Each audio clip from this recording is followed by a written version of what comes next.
um, laws, state laws, on firearms concerning convicted felons, ex-felons. Uh, Under North Carolina law, as you can see, antique firearms are those which basically require powder ball loading.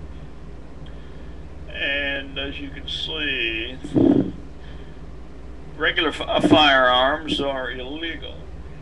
But there was an exemption left for the ex-felon to own muzzleloader type firearms for his self-defense.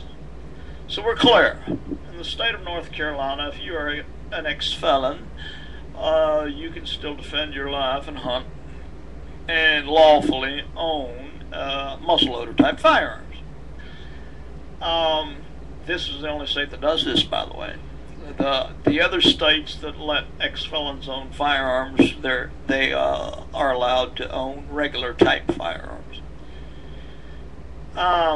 Some people believe that federal law prohibits convicted felons from owning firearms, and this is a fallacy.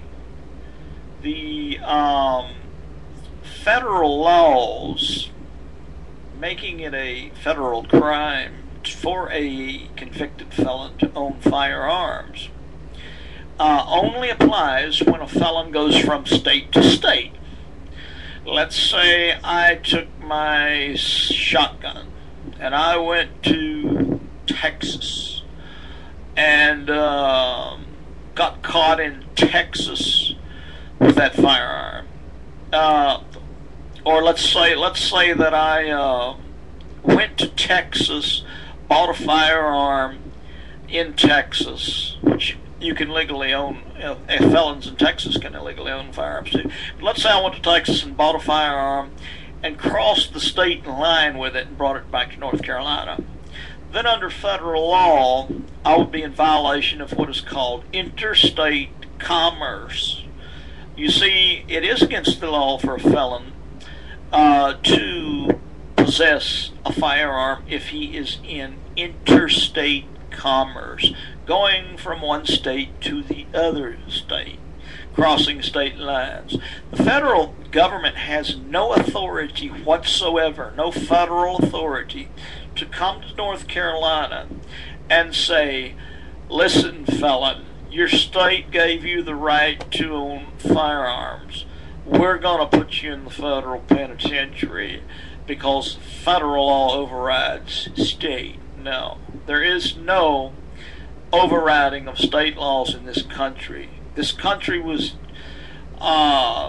designed in such a manner that each state has more power than the federal government itself.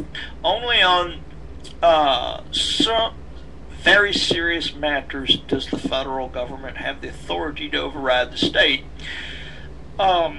Sawed-off shotguns, machine guns, and crossing state lines basically is the only federal laws that can apply to you.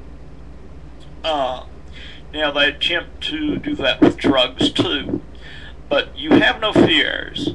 If you're a person with a felony record and your state says that you may own firearms, then you have no fear of federal authorities. Just do not get in your car and go from state to state.